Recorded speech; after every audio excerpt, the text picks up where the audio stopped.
Bon, après la réaction au trailer de Fallout, qui était très très cool, là on est sur le trailer de The Boys, saison 4. Vous n'êtes pas sans savoir que oui, j'ai traité la saison 2 et la saison 3 de The Boys, plus Gen V. Alors sachez que j'ai découvert The Boys au moment de la saison 2, et je me suis dit, vas-y, tu sais quoi, je vais me plonger dedans.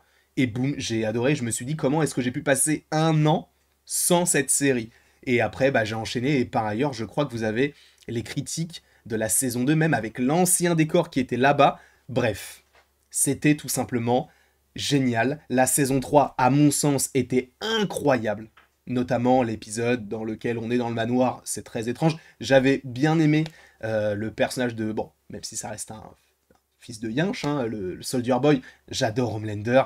Bref, je trouve que cette série, elle est tout simplement géniale. Gen V, c'est dans la même continuité. Bien sûr qu'il va falloir parler de The Boys Mexico. Les gars, on est où là? Ce sont les experts ou quoi? T'as cru qu'on allait faire The Boys Manhattan? Non, frérot, non, arrêtons. Arrêtons. En plus, Manhattan, c'est New York, et je crois que The Boys, il y a des choses qui se passent à New York, donc ça n'aurait aucun sens. Mais bref, donc regardons le trailer de la saison 4 de The Boys. Je vais me décaler un petit peu. En vrai, je suis trop chaud afin de regarder ce trailer. Il n'y a pas Marc Emmanuel pour m'accompagner, mais on a un petit quatuor de tête pour regarder ce trailer, sachant que cette image-là, on l'avait déjà vue. Bref, je vais arrêter de parler. Let's go. Rome, Greece. All democracies fail. De retour après son passage éclair dans The Boys, dans Gen V.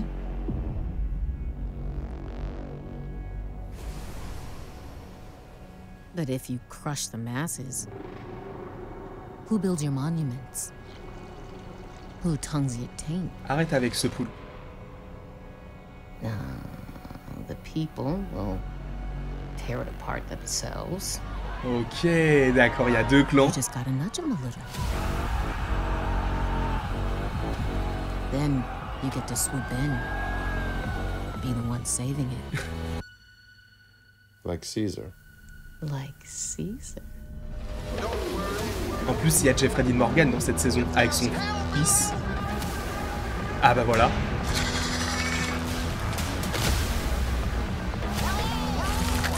Il y a Black Noir là. Ça doit être du passé parce qu'il est mort.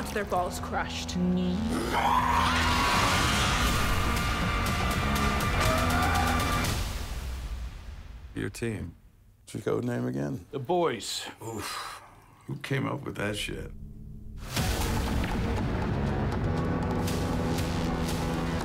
Il n'y a pas de... Il y a pas de... Et après, ils mettent le petit sourire pré vidéo. Frérot, non, fais pas ça. On va pas écouter Canoë pour l'instant. Non, non, stop. Stop. Ils sont fous, eux. Ils sont fous. Mais, ok. Alors, attends. Parce que là, ce qui est cool, moi, ce que j'aime beaucoup avec The Boys, c'est que c'est un univers qui, évidemment, est à l'extrême, mais qui, aujourd'hui, bah, pourrait arriver. Tu vois, s'il y avait des super-héros... En fait, je trouve que c'est beaucoup plus la réalité, comment les gens pourraient réagir, malheureusement, dans The Boys, par rapport à du Marvel. Je parle pas forcément pour DC, mais surtout pour du Marvel, là où c'est un peu tout beau tout rose, même si, encore une fois, on a un côté un peu politique, hein, et qui est très intéressant, mais là, ça va à l'extrême, c'est-à-dire que là, ce qui est intéressant, c'est que, tu vois, ça fait un peu comme la Civil War, le côté Captain America contre Iron Man, sauf qu'on n'a pas eu l'aspect, et c'est ça que j'aime beaucoup dans The Boys, c'est qu'on n'a pas eu l'aspect, dans Civil War, en tout cas dans le film, l'aspect humain. C'est-à-dire qu'on n'a pas eu d'humain qui était là genre « Mais non, mais il faut que Iron Man... Enfin, il faut qu'on soit derrière Iron Man par rapport à ce qu'il veut faire, par rapport à la registration... » Enfin, le fait... Registration, l'enregistrement, qu'est-ce que je raconte? C'est la fatigue, je crois. Pourtant, j'ai fait une sieste. Hein. Et bref, l'enregistrement des super-héros, tout ça. Non, c'est mieux que les personnages, en fait, agissent parce qu'ils ont envie d'agir plus que parce qu'on leur dit d'agir. Et ça aurait été intéressant d'avoir cet aspect humain, le fait de savoir qui les suit ou non. Alors, on a eu ce côté-là avec le côté des super-héros, Vision qui va du côté d'Iron Man, etc. Mais dans sa globalité, j'aurais vraiment plus apprécié qu'on ait un petit peu ça avec un peu un truc à la The Boys. Alors, il y a pas mal de choses à dire concernant cette saison 4. Alors là, évidemment, on évoque surtout le conflit entre les deux petits personnages que sont donc Starlight et Homelander.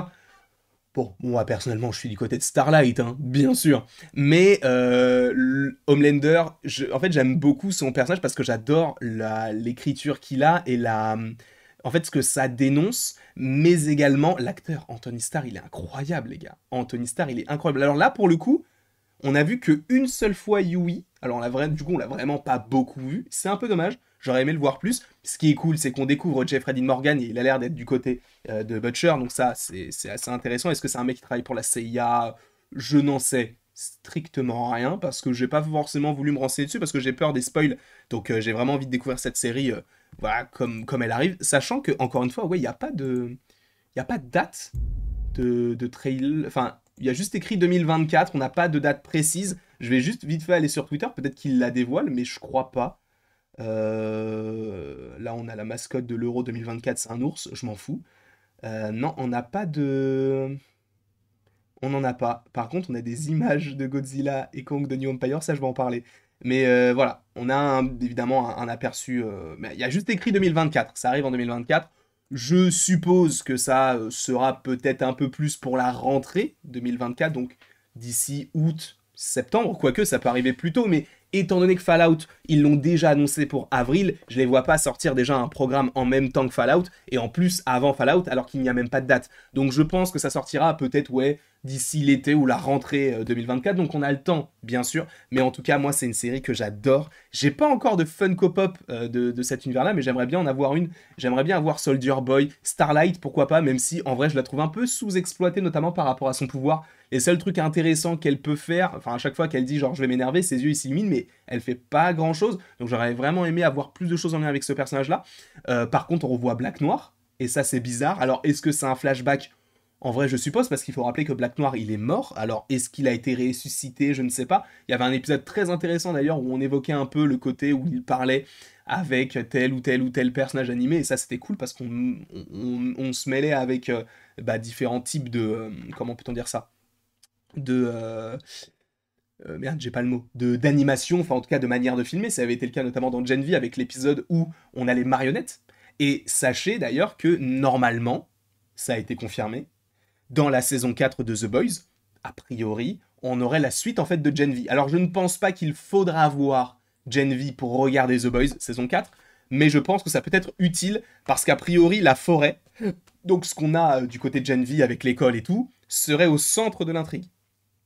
Donc on verra comment tout cela s'agence, mais personnellement, j'attends de fou cette saison 4. N'hésitez pas vous à me le mettre en commentaire, est-ce que vous êtes chaud ou pas? Il faut que je coupe la vidéo parce que là j'ai bu du lait, j'ai bu 2 tasses et je suis intolérant au lactose, donc je te raconte pas l'envie de péter qui me prend. Mais donc, je vous fais des bisous et il ne me reste plus qu'à vous dire à la prochaine pour la prochaine. Et sache bien sûr que tu peux aimer, partager, commenter et t'abonner si ce n'est pas déjà le cas. Mais oui, bien sûr qu'on continuera à faire des reviews épisode après épisode comme on le faisait pour la saison 2, la saison 3 et donc Gen V.